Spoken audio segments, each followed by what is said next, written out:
Bismillahirrahmanirrahim. Nahmaduhu wa nusalli ala rasulihil karim, amma ba'd. Insyaallah pada kesempatan ini kita akan melanjutkan kembali pembacaan kitab Tausyih. Kita telah sampai kepada perkataan beliau muhasyi, yaitu Syekh Nawawi Al-Bantani. Qala syarihu rahimahullahu ta'ala. Telah berkata Asy-Syarihu rahimahullahu taala. Yang dimaksud dengan syarah di sini adalah pengarang kitab Fathul Qorib. Beliau mengatakan Bismillahirrahmanirrahim. Alhamdulillah, adapun segala puji itu hanya milik Allah. Ai dzakartul hamdalata, aku menyebut hamdalah. Tujuannya adalah tabarrukan bi Fatihatil kitab. Ai bi awalil Quran. Aku menyebutkan hamdalah, tujuannya adalah untuk mengambil berkah dengan permulaan Al-Quran. Karena Al-Quran itu diawali dengan hamdalah, yaitu yang ada pada surah Fatihah. Kama fil Mukhtar, sebagaimana penjelasan yang ada di dalam kitab Al-Mukhtar. Wal iftitahu, adapun iftitah itu a'ammu minal ibtida, itu lebih umum daripada ibtida. Jadi yang dimaksud dengan iftitah itu adalah dzikru syai' qoblal maqsud. Yang dimaksud iftitah itu adalah menyebutkan sesuatu sebelum yang dituju. Sedangkan yang dimaksud dengan ibtida itu adalah ma yakunu bin nisbah ila jami'i ma adahu, yaitu sesuatu yang berhubungan dengan segala sesuatu yang lainnya. Artinya sesuatu tadi memiliki hubungan dengan yang lainnya. Jadi iftitah itu lebih umum daripada permulaan. Nah, kenapa iftitah lebih umum daripada ibtida? Karena yutlaku, iftitah tadi itu digunakan ala syuru' untuk mengawali, wa ala aktsara, dan untuk yang lebih, minal ibtida' daripada ibtida'. Fa innal atiya bin nahwi nisfin yuqalu lahu muftatihun fih. Karena orang yang melakukan atau orang yang mendatangkan bin nahwi nisfin dengan seumpama separuh, yuqalu lahu, dikatakan baginya muftatihun fih, dia adalah orang yang memulai fihi separuh tadi. Nah, kenapa beliau mengawali kitabnya dengan hamdalah? Li'annaha tilkal kalimah, karena hamdalah, kalimat itu yang dimaksud adalah hamdalah, itu adalah ibtida'u kulli amrin dzibalin. Karena hamdalah itu adalah permulaan segala perkara yang memiliki bal. Yang dimaksud dengan bal adalah halin, yaitu keadaan. Jadi hamdalah itu adalah permulaan segala perkara yang memiliki keadaan. Keadaan seperti apa? Yutlabu, yang dituntut, keadaan yang dituntut, wa yubahu, dan yang diperbolehkan, syar'an, secara syariat.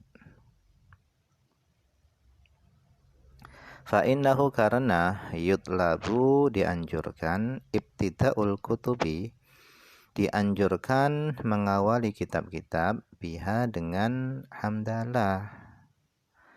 Fit tasnif, di dalam mengarang, wa tadris, dan di dalam mengajar, wal qiraati inda syekh, dan di dalam membaca di hadapan guru. Itu dianjurkan mengawali dengan hamdalah. Wa khatimatu kulli du'ain mujabin, dan penutup setiap doa yang diijabahi.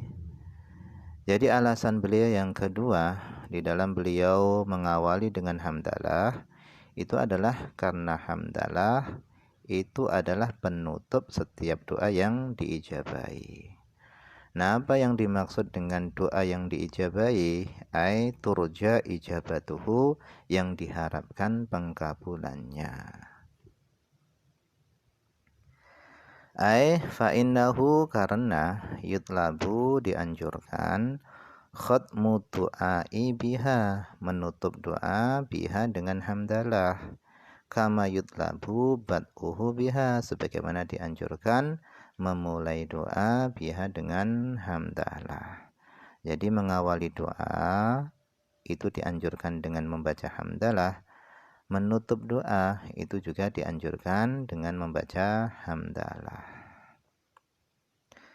Wal ijabatu adapun pengkabulan doa qad takunu bi ainil matlub ada kalanya dengan sesuatu yang diminta au bitaf'i dororin atau dengan menolak bahaya au bitawabin fil akhirah atau dengan pahala di akhirat. Jadi pengkabulan doa itu ada kalanya diberi sebagaimana yang diminta atau dijauhkan dari mara bahaya atau tidak diberi ketika di dunia akan tetapi diganti pahala nanti di akhirat. Kamakil sebagaimana dikatakan innahu bahasanya yakti akan datang asyakhsu seorang yaumal qiyamah pada hari kiamat. Fayu'tihillahu ta'ala thawaban aziman. Kemudian Allah akan berikan kepadanya pahala yang sangat besar.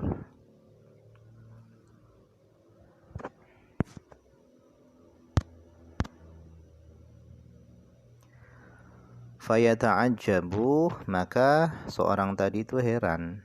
Wa yaqul, dan dia berkata, Ya Rabbi, wahai Tuhanku, bimada, dengan sebab apa? Dengan sebab apa aku diberi pahala yang sangat besar ini? Yaqulullahu ta'ala, maka Allah SWT berfirman, Alam tas'alni kadha wa kadha, tidakkah engkau pernah meminta kepadaku kadha wa kadha, ini dan itu, fi waqtin kadha wa kadha, pada waktu ini dan itu.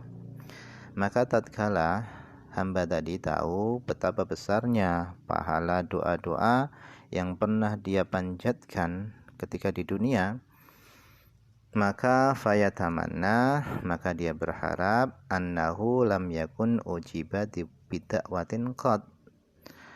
Dia berharap agar tidak ada yang dikabulkan bida'watin qad dengan doanya sama sekali fid darid dunya, di dunia. Jadi ketika hamba tadi tahu betapa besarnya pahala berdoa, maka dia berharap supaya doa-doanya dulu yang pernah dia panjatkan di dunia supaya tidak ada yang dikabulkan, supaya diganti saja dengan pahala. Jadi di antara pengkabulan doa-doa tadi adalah doanya tidak dikabulkan di dunia akan tapi diganti dengan pahala di akhirat. Wali anna kalimata alhamdulillahi rabbil alamin. Kemudian alasannya lagi adalah karena kalimat alhamdulillahi rabbil alamin itu adalah akhiru da'wal mu'minin fil jannati darit thawab. Karena hamdalah itu adalah akhir doanya orang-orang yang beriman fil jannah, di dalam surga, yaitu dari thawab. Surga itu adalah tempat menuai pahala. Fa innahum, karena mereka orang-orang beriman, mereka itu yastaghiluna, mereka itu sibuk fil jannah, di dalam surga. Mereka sibuk bitasbih, dengan tasbih, wa taqdisi lillah, dan mensucikan Allah. Jadi mereka itu orang-orang yang beriman, ahli surga, ketika mereka masuk dalam surga, kesibukan mereka adalah bertasbih dan mensucikan Allah. Wa yakhtimuna dzalika, dan mereka menutup tasbih tadi itu bitahmid, dengan pujian, wa tsana'i alaihi ta'ala, dan dengan sanjungan kepada Allah SWT. Bima, dengan pujian-pujian, huwa ahluhu, yang Allah itu layak kepada pujian itu. Wa fi hadza dzikri, dan di dalam zikir ini yaitu tasbih tadi, itu sururuhum, ada kegembiraan mereka, wa kamalu ladzatihim, dan ada kesempurnaan kelezatan mereka. Jadi ketika mereka itu bertasbih, bertakdis, mereka itu merasakan kegembiraan dan merasakan kelezatan yang sempurna. Wallahu a'lam, ini saja dulu yang bisa dibaca pada kesempatan ini, semoga ada manfaatnya.